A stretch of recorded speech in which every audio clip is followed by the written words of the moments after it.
নমস্কাৰ বন্ধুসকল, আশা কৰিছোঁ আপোনালোক সকলোৱে কুশলে আছে। মই এইটো বস্তু নটিচ কৰিছোঁ যে ইউটিউবত আছাম হিষ্ট্ৰী ৰিলেটেড কোনো ধৰণৰ কম্প্ৰিহেনচিভ ভিডিঅ' কোৰ্চ এভেইলেবল নাই। কিছুমান ইম্পৰ্টেণ্ট টপিক্সৰ ওপৰত ভিডিঅ'ছ আছে, বাট আছাম হিষ্ট্ৰী ৰিলেটেড সকলোবোৰ ইম্পৰ্টেণ্ট টপিক্স, যিবিলাক টপিক্সৰ পৰা এক্সামত কুৱেশ্যন সোধা দেখা গৈছে বা সোধাৰ চান্স আছে, সেই সকলোবোৰ টপিক্স সামৰি কোনো ধৰণৰ কম্প্ৰিহেনচিভ ভিডিঅ' কোৰ্চ ইউটিউবত এভেইলেবল নাই। চ' তেনেকুৱা ধৰণৰ এটা কম্প্ৰিহেনচিভ ভিডিঅ' কোৰ্চ বনোৱাৰ প্ৰচেষ্টা মই হাতত লৈছোঁ। আৰু মোৰ এই ভিডিঅ' কোৰ্চটো বনোৱাৰ মেইন মটিভটো হ'ল APSC এছপাৰেণ্ট আৰু আছাম গভমেণ্টৰ যিবিলাক জবছ আছে, সেই জববিলাকৰ যিবিলাক এছপাৰেণ্ট আছে, সেই এছপাৰেণ্টবিলাকক হেল্প কৰা।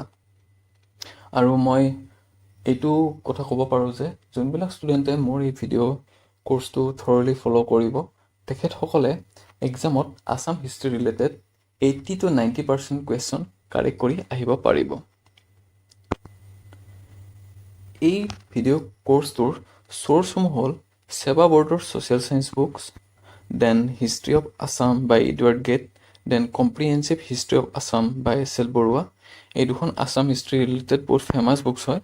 এই দুখন বুকছৰ পৰা মই কিছু তথ্য কালেক্ট কৰি এই ভিডিঅ' কোৰ্চটোত প্ৰেজেণ্ট কৰিছোঁ।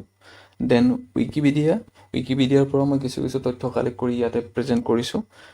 এই ভিডিঅ' কোৰ্চটোৰ আণ্ডাৰত আমি কিছুমান ইম্পৰ্টেণ্ট ৰজাৰ কথা ডিছকাশ্যন কৰিম আৰু তেখেতসকলৰ ইম্পৰ্টেণ্ট কিছুমান কাম ডিছকাশ্যন কৰিম।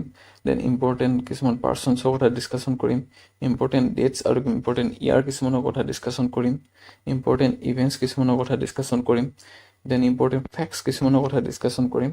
আৰু মই প্ৰত্যেকটা ভিডিঅ'ৰ শেষৰ ফালে ইম্পৰ্টেণ্ট কিছুমান কুৱেশ্যন ডিছকাশ্যন কৰিম, যিবিলাক কুৱেশ্যন অলৰেডি এক্সামত সুধিছে বা আগলৈ সোধাৰ চান্স আছে, সেইবিলাক কুৱেশ্যনছৰ ওপৰত মই ডিছকাশ্যন কৰিম।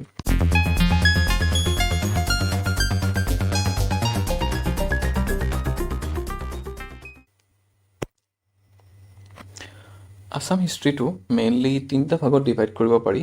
এটা হ'ল ancient Assam history, then medieval Assam history, then modern or pre independent Assam history. Ancient Assam হিষ্ট্ৰীটো কনচিডাৰ কৰা হয় 350 AD to 1206 AD। Medieval Assam হিষ্ট্ৰীটো কনচিডাৰ কৰা হয় 1206 AD to 1826 AD। আৰু মডাৰ্ণ আৰু প্ৰি ইণ্ডিপেণ্ডেন্স আছাম হিষ্ট্ৰীটো কনচিডাৰ কৰা হয় 1838 AD to 1947। এনচিয়েণ্ট আছাম হিষ্ট্ৰীৰে আৰু এটা ছাব পাৰ্ট আছে, সেইটো হ'ল pre ancient Assam history. Pre ancient Assam হিষ্ট্ৰীত only কেইটামান স্পেচিফিক টপিক্স আছে, য'ৰ পৰা অলৰেডি কুৱেশ্যন সুধিছে। আমি অনলি সেইকেইটা টপিক্সে ডিছকাশ্যন কৰিম। আৰু আমি আজি এই ভিডিঅ'টোত অনলি প্ৰি এনচিয়েণ্ট আছাম হিষ্ট্ৰীৰ ওপৰতে ডিছকাশ্যন কৰিম। ইয়াৰ পিছৰ ফালে যিবিলাক ভিডিঅ'ছ আহিব, সেই ভিডিঅ'ছবিলাকত আমি ancient Assam history, medieval Assam history আৰু মডাৰ্ণ আৰু প্ৰি ইণ্ডিপেণ্ডেন্স আছাম হিষ্ট্ৰীৰ ওপৰত ডিছকাশ্যন কৰিম। প্ৰি এনচিয়েণ্ট আছাম হিষ্ট্ৰী পিৰিয়ডটোক মাইথলজিকেল পিৰিয়ড বুলিও কোৱা হয়। কিয় কোৱা হয়? কাৰণ এই পিৰিয়ডটোৰ কথা আমি যিমানখিনি জানো বা এই পিৰিয়ডটোৰ তথ্য যিমানখিনি আমাৰ হাতত আছে, সেইখিনি আমি কিছুমান মাইথলজিকেল বুকছৰ পৰা পাইছোঁ। যেনেকুৱা ধৰি লওক কলিকা পুৰাণ, য়োগিনী তন্ত্ৰ, দেন মহাভাৰত। আৰু য়োগিনী তন্ত্ৰ কম্প'জ হৈছিলে 16th century AD আৰু কলিকা পুৰাণৰ কম্প'জ হৈছিলে 10th century AD। Pre ancient Assam হিষ্ট্ৰীত পিৰিয়ডত যোনটো ডাইনেষ্টি প্ৰথম ৰুল কৰা বুলি জনা যায়, সেইটো হ'ল দানৱ ডাইনেষ্টি। আৰু সেই দানৱ ডাইনেষ্টিৰে যোনজন ফাৰ্ষ্ট ৰজা আছিলে বা যোনজন ইম্পৰ্টেণ্ট ৰজা বুলি জনা যায়, সেইজন হ'ল মহিৰংগ দানৱ। মহিৰংগ দানৱৰ পিছতে ৰুল কৰে শতকাসুৰ, দেন চাম্বাসুৰ, দেন ৰত্নাসুৰ। আৰু দানৱ ডাইনেষ্টিৰে যোনজন লাষ্ট ৰজা আছিলে, সেইজন আছিলে ঘটকাসুৰ। আৰু ঘটকাসুৰক বধ কৰিছিলে নৰকাসুৰ। তাৰপিছত নৰকা ডাইনেষ্টিয়ে অসমত ৰুল কৰিবলৈ লয়। চ' নৰকাসুৰ আছিলে নৰকা ডাইনেষ্টিৰ ফাউণ্ডাৰ, আৰু সেই নৰকা ডাইনেষ্টিৰ কেপিটেল আছিলে প্ৰাগজ্যোতিষপুৰ। নৰকাসুৰে গডেছ কামাখ্যাক ৱৰ্শ্বিপ কৰিছিলে, আৰু সেই নৰকাসুৰকে বধ কৰিছিলে ভগৱান শ্ৰীকৃষ্ণই। আৰু নৰকাসুৰৰ পুত্ৰ আছিলে ভগদত্ত। আৰু ভগদত্তই মহাভাৰতৰ যুদ্ধত অংশগ্ৰহণ কৰিছিলে পাণ্ডৱৰ এগেইনষ্টত। আৰু ভগদত্তই দুৰ্যোধনৰ জীয়েকক বিয়া পাতিছিলে। প্ৰি এনচিয়েণ্ট আছাম হিষ্ট্ৰী পিৰিয়ডৰ লাষ্ট দুটা ইম্পৰ্টেণ্ট টপিক হ'ল বনচুৰ আৰু ভীষ্মক।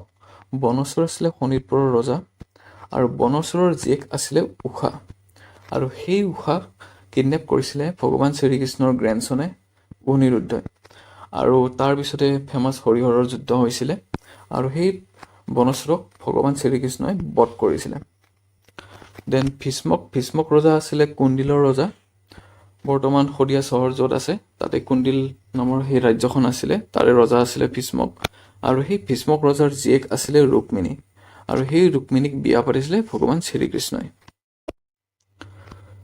প্ৰি এনচিয়েণ্ট আছাম হিষ্ট্ৰীৰ যিমানখিনি ইম্পৰ্টেণ্ট টপিকছ আছিলে সেইখিনি আমি অলৰেডি ডিছকাশ্যন কৰিলোঁ এতিয়া আমি ইম্পৰ্টেণ্ট কিছুমান কুৱেশ্যন ডিছকাশ্যন কৰিম ইয়াৰে ফাৰ্ষ্ট কুৱেশ্যনটো হ'ল who is the first known ruler of Assam এইটো আমি ডিছকাশ্যন কৰিছোঁ যে মহিৰংগ দানৱ আছিলে first known ruler of Assam who took part in মহাভাৰতৰ যুদ্ধত কোনে অংশগ্ৰহণ কৰিছিলে সেইটো আছিলে ভগদত্ত নেক্সট কুৱেশ্যনটো হ'ল কলিকা পুৰাণ আৰু য়োগিনী তন্ত্ৰ কোনটো চেঞ্চুৰীত কম্প'জ হৈছিলে সেইটো আমি অলপ আগতে পঢ়িলোঁ যে কলিকা পুৰাণ কম্প'জ হৈছিলে 10th century AD আৰু য়োগিনী তন্ত্ৰ কম্প'জ হৈছিলে 16th century AD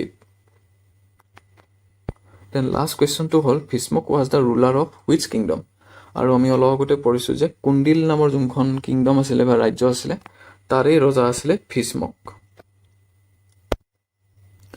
যদি ভিডিঅ'টো চাই আপোনালোকে ভাল পাইছে তেনেহ'লে লাইক কৰি দিব আৰু যদি এই ভিডিঅ'টোত মই কিবা তথ্য ভুলকৈ প্ৰেজেণ্ট কৰিছোঁ তেনেহ'লে কাইণ্ডলি প্লিজ মোক কমেণ্ট ছেকশ্যনত জনাই দিব আৰু এই ভিডিঅ'টো আপোনালোকৰ বন্ধুসকলৰ মাজত শ্বেয়াৰ কৰি দিব আৰু প্লিজ কাইণ্ডলি চেনেলটো ছাবস্ক্ৰাইব কৰি দিব ধন্যবাদ